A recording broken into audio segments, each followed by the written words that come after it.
Morning, great morning, wonderful morning, spectacular morning, outstanding morning.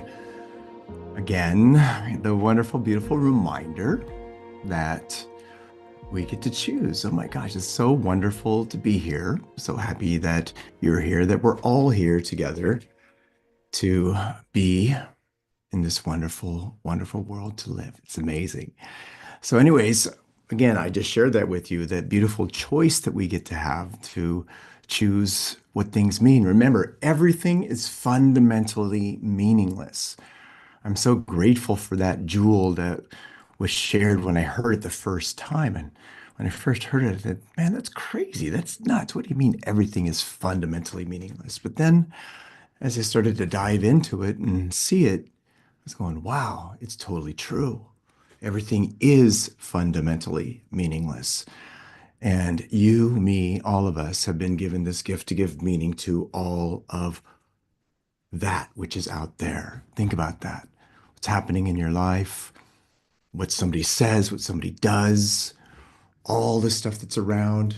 You're the one that gets to choose. Remember, nothing is good or bad. It's our thinking that makes it so, which is, again, another beautiful reminder for every single one of us as we maneuver through this thing called life. Isn't that interesting how we went through that in the last book, The Game of Life, and how to play it? Yeah, when you understand the rules, it makes it a lot easier for us to maneuver through that. And so, with this, I do want to say happy birthday to Dolly. It's her birthday today. Yes, it's amazing, isn't it? Happy birthday, Dolly.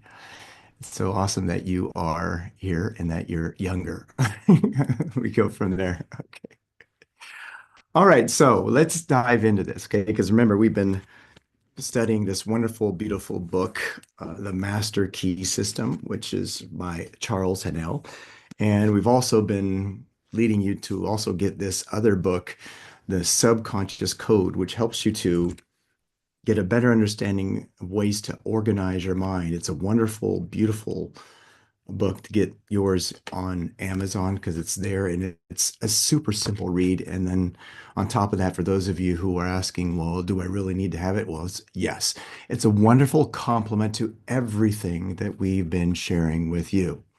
Okay. And then also, we want to recommend also you have this other beautiful book, Manifesting Miracles, as well. It's kind of cool. We have this nice little library happening of all the vitality stuff, which is super amazing.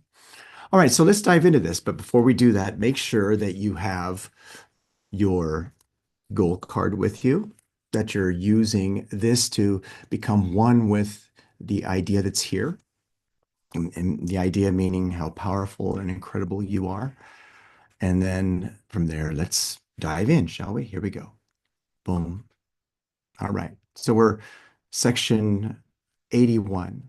Okay, 81, number 26. We have found that the subconscious mind is responsive to our conscious will, which means that the unlimited creative power of the universal mind is within the control of our conscious mind, but of the conscious mind of the individual. Now, this part right here is extremely important because it ties into the individual power that you have to attract into and through you the universal mind. Now remember, everything already exists out there in the ether. You know, there's that thinking substance that permeates, penetrates, and fills the inner spaces of the universe that's available for you to access. There is no limit to what you can shape and mold in that thinking substance. You get to choose that. You're the sculptor. The clay is that thinking substance. And the reason why this is so important is because when you get that, you can change the outcomes of your life. Now, think about that.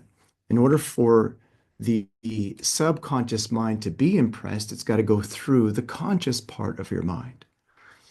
And in the conscious part of your mind are the magnificent gifts you have. You have that eternal dissatisfaction. And then you have what's called agency, which is your ability to make your decisions. And then you have your imagination, perception, reason, will, memory, your intuition, all of which can be impressed into your heart, which is your subconscious mind. Now, again, really think about that. Okay. Now, the subconscious mind, again, it must accept. It doesn't have the ability to reject. And once you get that, once you understand that, then next thing you'll know is your outcomes will start changing, provided you take control of what's happening there. Now, I want to go over this again. We have found that the subconscious mind is responsive to our conscious will. In other words, your ability to choose and your ability to hold the image, which means the unlimited creative power of the universal mind is in the control of the conscious mind of you. Now, again, tie that into this goal that you have for you, what you would love for you, the outcome that you would love to change, how much you earn, what you do for work, your lifestyle.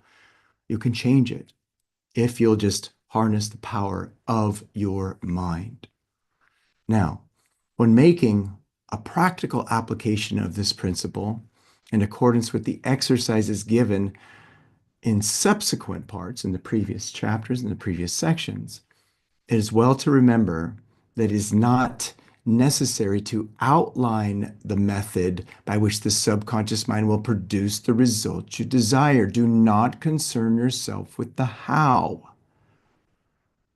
Write that in your notes. I must not concern myself with the how, with how this is going to happen. How is none of your business.